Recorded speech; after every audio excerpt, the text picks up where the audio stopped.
Everyone, welcome to my YouTube channel. सबसे पहले हम चैप्टर फर्स्ट में sexual reproduction in flowering plant में हमने ये सब कर लिया था।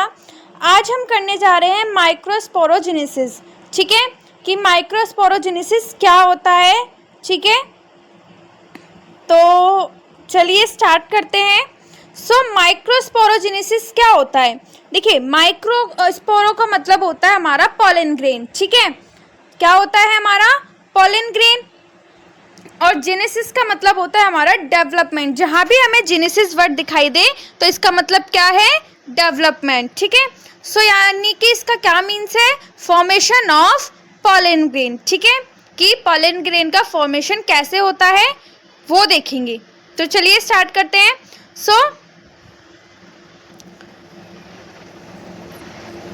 हाँ, तो जो ये आपको ये स्ट्रक्चर दिख रहा है, ये किसका स्ट्रक्चर है, एंथर का स्ट्रक्चर है। हमने लास्ट वीडियो में देखा था, लास्ट क्लास में, कि किसका स्ट्रक्चर है, हमारा एंथर का स्ट्रक्चर है।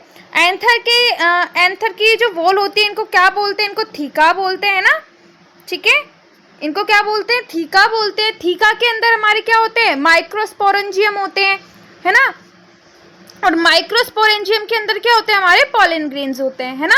चलिए स्टार्ट करते हैं। तो इसमें क्या होता है, जो माइक्रोस्पोरेंजियम होता है इसमें ना हमारे पॉलन ग्रेन्स के साथ साथ हमारे स्पोरोजेनेसिस टिश्यू होते हैं। स्पोरोजेनेसिस टिश्यू को हम पॉलन मदर सेल भी बोल सकते हैं। ठीक है, तो क्या होते हैं इनके अंदर, स्पोरोजेनेसिस टिश्यू होते हैं जो हमारे जिन्हें हम पॉलन मदर सेल भी बोलते हैं, जो कि क्या होते हैं, डिप्लॉइड होते हैं। डिप्लॉइड का क्या मतलब होता है, देखिए, एक होता है हैप्लॉइड और एक होता है डिप्लॉइड। डिप्लॉइड क्या होता है, जिसमें हमारे डबल स्ट्रक्चर होते हैं, मतलब दो धागे होते हैं, है ना। और जो हमारा हैप्लॉइड क्या होता है, जिसमें हमारा सिंगल धागा होता है ना। ठीक है, चलिए आगे देखते हैं। ये इम्पोर्टेंट है हमारे एग्जाम के पॉइंट ऑफ व्यू से। नोट करें कि ऑल गैमेट इज हैप्लॉइड। जो सारे गैमेट होते हैं ना वो क्या होते हैं, हमारे हैप्लॉइड होते हैं। हैप्लॉइड मतलब कि हमारा सिंगल क्रोमोसोम, है ना। तो जो जितने भी हमारे गैमेट्स होते हैं वो क्या होते हैं, हमारे हैप्लॉइड होते हैं। तो हमारे जैसे हम फादर मदर के सेल क्रोमोसोम से मिलकर हमारे 2n बनते हैं ना। ऐसे इसमें हुआ है। इसे हैप्लॉइड बोलेंगे। हैप्लॉइड से मिलकर हमारा डिप्लॉइड बना है। ठीक है, फिर हम इसमें क्या करेंगे, इसमें मियोसिस और फर्स्ट मियोसिस, सेकंड मियोसिस क्या होता है, हमने 11th क्लास में भी पढ़ा था कि मियोसिस क्या होता है, जिनको हम जिन क्रोमोसोम नंबर को हम 2 में डिवाइड करते हैं, है ना, जिनकी संख्या क्या होती है, चेंज हो जाती है। जैसे कि हमारा ये क्रोमोसोम है, ये गैमेट है, इसको हमने क्या कर दिया, 2 में कन्वर्ट कर दिया। ठीक है, इसको भी हमने 2 में कन्वर्ट कर दिया और इसमें को भी 2 में, यानी कि ये हमारा मियोसिस फर्स्ट हुआ है और ये मियोसिस सेकंड हुआ है। तो यहाँ से 1 से कितने में कन्वर्ट हो गए, 4 में। तो इसे ही क्या कहते हैं, हम मियोसिस कहते हैं। ठीक है, तो यहाँ पे पहला मियोसिस हुआ है, फिर यहाँ से सेकंड मियोसिस हुआ है। ठीक है, अब इसका प्रोसेस देखते हैं कि कैसे हमारा फॉर्मेशन ऑफ पॉलन ग्रेन होता है। प्रोसेस स्टार्ट करते हैं। सबसे पहले हमने क्या करा, हमने जो हमारे एंथर है, एंथर के अंदर हमारे माइक्रोस्पोरेंजियम है। माइक्रोस्पोरेंजियम के अंदर हमारे स्पोरोजेनेसिस टिश्यू या फिर पॉलन मदर सेल्स है ना। तो हमने सबसे पहले वो लिया, वो क्या होता है हमारे, वो हमारे डिप्लॉइड होते हैं, है ना। अभी हमने देखा था वो क्या होते हैं, डिप्लॉइड होते हैं। सबसे पहले हम इनका मियोसिस फर्स्ट करेंगे। मियोसिस फर्स्ट करने के बाद क्या होगा, ये हमारे 2 में कन्वर्ट हो जाएंगे, है ना। एक एन किस में कन्वर्ट हो जाएगा, 2 में हो जाएगा। अगर ये 2 में होता है तो उसको क्या बोलते हैं, हम डायड बोलते हैं। तो याद रखिएगा नाम भी। तो जब मियोसिस करेंगे, मियोसिस होने के बाद ये 2 में कन्वर्ट होगा, उसको डायड बोलते हैं। फिर हमारा मियोसिस सेकंड होगा। मियोसिस सेकंड होने के बाद ये हमारे 4 में कन्वर्ट हो जाएंगे, जिसे हम टेट्राड बोलते हैं। ठीक है, फिर जब ये टेट्राड जो होगा,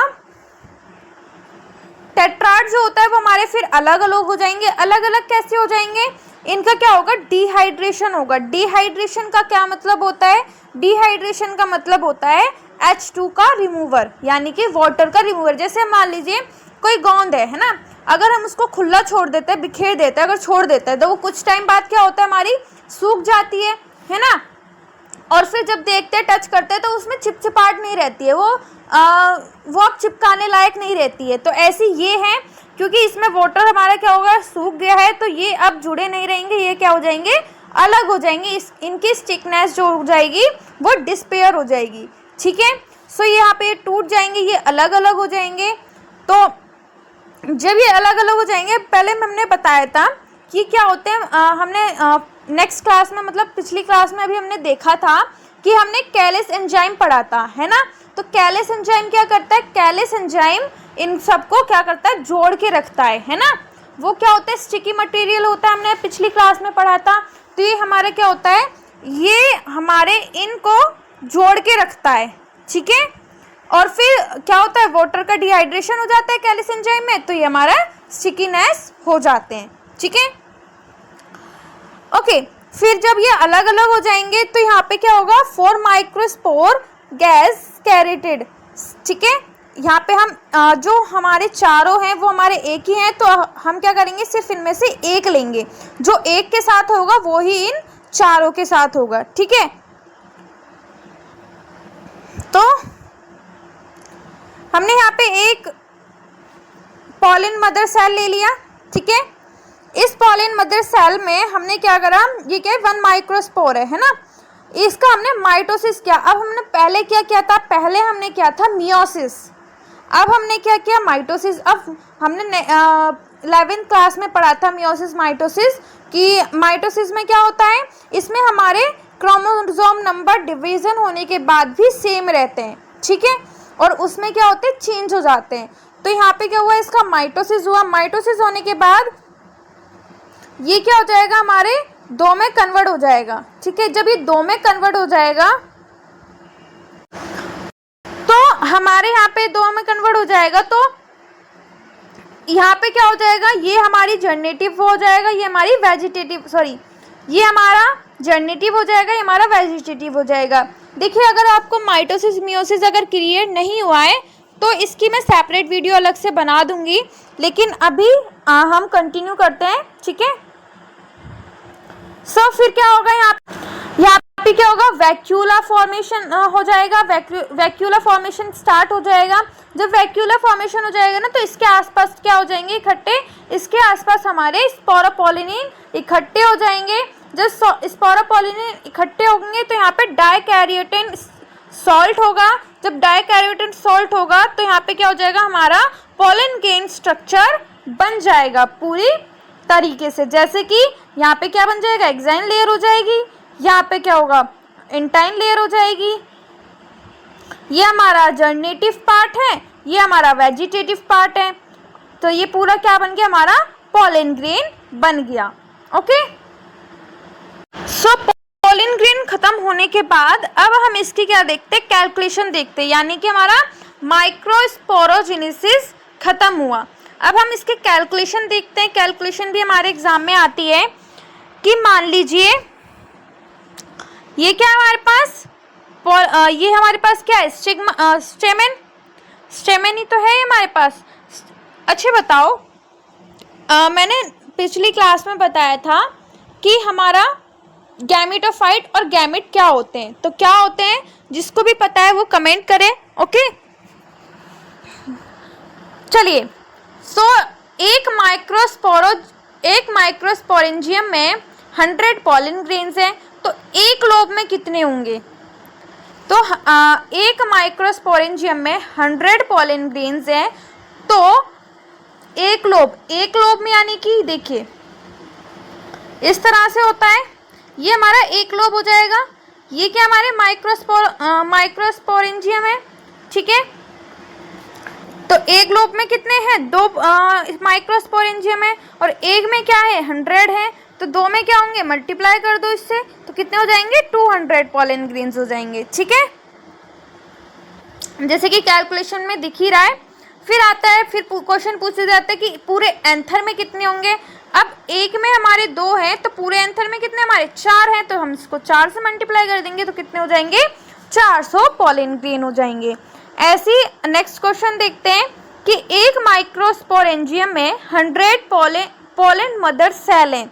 ठीक है, और एक बात बता दें कि एक पोलन मदर सेल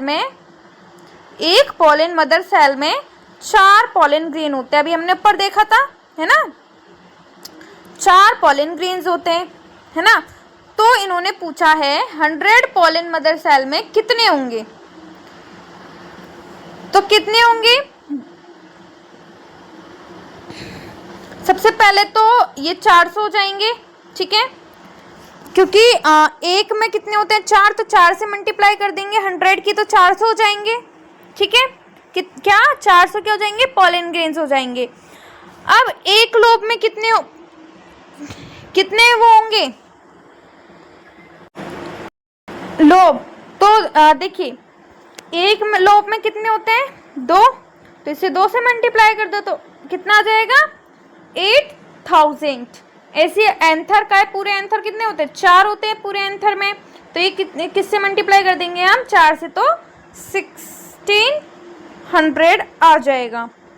ओके, ऐसी नेक्स्ट क्वेश्चन है कि हमारा एक एंथर में 100 पोलन मदर सेल हैं और टोटल पोलन ग्रेन कितने होंगे 100 की 4 से मल्टीप्लाई कर दो 400, है ना। तो एक लोब में कितने होंगे, तो एक लोब में डिवाइड कर दो 2 से, ठीक है। पूरे एंथर में बता रहे हैं ना, तो पूरे एंथर में 400 हैं, और एक लोब की बात करें एक लोब में कितने होते हैं 2, तो 2 से डिवाइड कर दो, तो कितने आ जाएगा हमारा 200 आ जाएगा। और हमारे पोलन ग्रेन कितने होंगे उसमें, ठीक है। इन्होंने पोलन मदर सेल तो पूछा है, तो पोलन मदर सेल एक लोब में कितने होंगे 200। अब हमारा स्पोरोजेनेसिस टॉपिक खत्म होता है हमारा, क्योंकि पोलन ग्रेन का फॉर्मेशन हमने पढ़ लिया। अब इसकी कैलकुलेशन आती है। कैलकुलेशन में क्या पूछते हैं, ये हमारे एग्जाम में भी आते हैं कि हमने ये देखा था, ये किसका डायग्राम है जरा कमेंट करो। सो यहाँ पे एक माइक्रोस्पोरेंजियम यानी कि एक इसमें हमारे कितने पोलन ग्रेन्स हैं 100, ठीक है। तो एक लोब में कितने होंगे, एक लोब में कितने होते हैं 2 माइक्रोस्पोरेंजियम, तो 2 से मल्टीप्लाई कर दो इसकी, तो कितने हो जाएंगे 200। ऐसे पूरे एंथर में कितने होते हैं 4, है ना, पूरे एंथर में कितने होते हैं 4 होते हैं ना, तो कितने होंगे 4 से मल्टीप्लाई कर दो तो 400 आ जाएगा, ठीक है। ऐसे ही हमारा दूसरा क्वेश्चन है कि एक माइक्रोस्पोरेंजियम में 100 पोलन मदर सेल हैं। तो हमने अभी ऊपर देखा कि एक पोलन मदर सेल में कितने हमारे वो टूटते हैं 4 पोलन ग्रेन होते हैं, है ना। अभी हमने ऊपर देखा ना 4 पोलन ग्रेन्स में डिवाइड हो गया, तो एक पोलन मदर सेल में हमारे 4 होते हैं। तो हमारा पूछा है कि एक लोब में कितने होते हैं, तो एक माइक्रोस्पोरेंजियम में 100 पोलन मदर सेल है, तो 100 की मल्टीप्लाई कर दो 4 से, कि 4 ही तो टूटते हैं, तो 400 आ जाएगा। पूरे लोब में पूछेंगे कितने पोलन ग्रेन्स होते हैं, सो कितने होते हैं 4, कितने एक लोब में कितने होते हैं 2 माइक्रोस्पोरेंजियम, तो 2 से मल्टीप्लाई कर दो तो कितना आ जाएगा 8000 आ जाएगा। ऐसी एंथर में कितने होते हैं 4 माइक्रोस्पोरेंजियम होते हैं, तो 4 से मल्टीप्लाई कर दो तो 1600 आ जाएगा, ठीक है, यानी कि 1600। नेक्स्ट है कि एक एंथर में 100 पोलन मदर सेल हैं, तो टोटल पोलन ग्रेन्स कितने हो जाएंगे, देखिए पूरे एंथर में, पूरा एंथर यानी कि ये, अब ये लोब 1 है, ये लोब 2 है, तो इस लोब में कितने हैं 2 और पूरे में कितने हैं 4, तो क्या है कि हमने क्या कर दिया 400 को 2 से डिवाइड कर दिया, तो कितना आ जाएगा 200, यानी कि एक लोब में 200 पोलन ग्रेन हैं और पूरे में कितने हैं 400। ऐसी नेक्स्ट आता है कि हमारे माइक्रोस्पोरेंजियम कितने हैं 100 हैं, सॉरी माइक्रोस्पोरेंजियम 100 नहीं है। तो अब मान लीजिए कि एक माइक्रोस्पोरेंजियम में कितने हो जाएंगे, जब देखो 2 में हमारे 200 हैं तो हम इसको डिवाइड कर देंगे तो एक में 100 हो जाएंगे और एक में 100 हो जाएंगे, तो एक माइक्रोस्पोरेंजियम में कितने पोलन ग्रेन है 100। आई होप कि आपको कैलकुलेशन समझ में आ रही होगी। अगर नहीं आ रही है तो एक बार अगेन वीडियो को देखें, फिर आपको पक्का समझ में आ जाएगी। फिर आता है हमारा कि एक एंथर में हमारे कितने पोलन ग्रेन से 400 पोलन ग्रेन है। तो एक माइक्रोस्पोरेंजियम में कितने पोलन मदर सेल हैं? सो कितने होंगे ये आप खुद करेंगे, ठीक है? खुद करें और कमेंट में बताएं कि कैसे और कितने पोलन मदर सेल आएंगे। तो एक लोब में कितने पोलन मदर सेल आएंगे? ओके, सो ये आप क्या करें, कमेंट में बताएं। चलिए नेक्स्ट देखते हैं टॉपिक। तो नेक्स्ट टॉपिक आता है हमारा पोलन विएबिलिटी। पोलन विएबिलिटी क्या होता है? पोलन विएबिलिटी क्या होता है? Duration of pollen grain in which it is viable to fertilize is called pollen viability pair. यानी कि पोलन ग्रेन में फर्टिलाइज करने की कितनी क्षमता है, उसी को हम पोलन विएबिलिटी कहते हैं, ठीक है? एग्जाम्पल जैसे राइस के जो पोलन ग्रेन्स है उसमें 30 मिनट्स है, यानी कि अगर वो 30 मिनट्स में फर्टिलाइज कर लेता है तो राइस बनेगा। लेकिन अगर वो 30 मिनट्स में फर्टिलाइज नहीं करता है तो राइस नहीं बनेगा, क्योंकि पोलन ग्रेन्स क्या हो जाएंगे, खराब हो जाएंगे। खराब होने का मतलब क्या है कि वो फर्टिलाइज नहीं करेंगे, ठीक है? फिर आता है हमारा गियो प्रिजर्वेशन। गियो प्रिजर्वेशन क्या होता है? गियो का मतलब होता है chilled preservation of gamete etcetera at liquid nitrogen. Nitrogen कितना टेम्परेचर होता है? -196 डिग्री सेल्सियस, ठीक है? तो इसमें क्या होता है कि मान लीजिए हमें क्या करना है, बहुत अच्छा पौधा बनाना है ना? तो लेकिन बहुत अच्छा पौधा बनाने के लिए बहुत अच्छे पोलन ग्रेन्स भी तो होने चाहिए। तो बहुत अच्छे पोलन ग्रेन्स लाने के लिए मान लीजिए वो अदर कंट्री में है, तो अदर कंट्री से लाने के लिए हमें क्या जाना पड़ेगा, वहाँ जाके वो पोलन ग्रेन्स लाने पड़ेंगे। लेकिन उसके लिए तो बहुत टाइम चाहिए, और क्या पता वो पोलन ग्रेन्स के बाद उतना टाइम ना हो, जैसे मान लीजिए पूरे दिन लग जाए, तो इतने में तो पोलन ग्रेन खराब हो जाएंगे ना। क्योंकि पोलन की क्या होती है, विएबिलिटी होती है, क्षमता होती है फर्टिलाइज करने की। तो वो खराब ना हो, हम फर्टिलाइज अच्छे से कर पाए, अच्छा प्लांट बना पाए, तो उसके लिए क्या करना पड़ेगा? तो उसके लिए हम अगर अदर कंट्री से ला रहे हैं तो उसे किस में रखना पड़ता है हमें? नाइट्रोजन में, जो कि कितना होता है? -196 डिग्री सेल्सियस उसका टेम्परेचर होता है ना? तो हम क्या करते हैं, हमारा लिक्विड होता है नाइट्रोजन का, हम क्या करते हैं, पोलन ग्रेन्स को इसमें डाल के ले आते हैं। जब तक हम इसमें डाल के रखते हैं ना, तो पोलन ग्रेन का क्या जो टाइम होता है ना, वो स्टॉप होता है वहीं के वहीं। जैसे मान लीजिए हमारे पोलन ग्रेन्स के पास 30 मिनट्स हैं, तो वो 30 मिनट्स में मान लीजिए हमने 5 मिनट के अंदर हमने उसमें डाल दिया नाइट्रोजन लिक्विड में। डालने के बाद वो क्या होगा, टाइम वहीं पर 5 मिनट स्टॉप हो जाएगा। फिर जब हम उसको निकालेंगे उससे, तो वो कहाँ से स्टार्ट होगा? वो 25 मिनट से स्टार्ट होगा, ठीक है? समझ गए ना? एग्जाम्पल है जैसे हम उसमें seed bank, pollen bank, sperm bank, ठीक है, इनका एग्जाम्पल हो जाएंगे। ओके, तो आज के लिए इतना ही था। नेक्स्ट वीडियो में हम नेक्स्ट टॉपिक लाएंगे बहुत जल्दी, और अगर आपको समझ में आया होगा तो प्लीज़ लाइक करिएगा। फिर नेक्स्ट वीडियो में मिलते हैं, तब तक के लिए बाय बाय।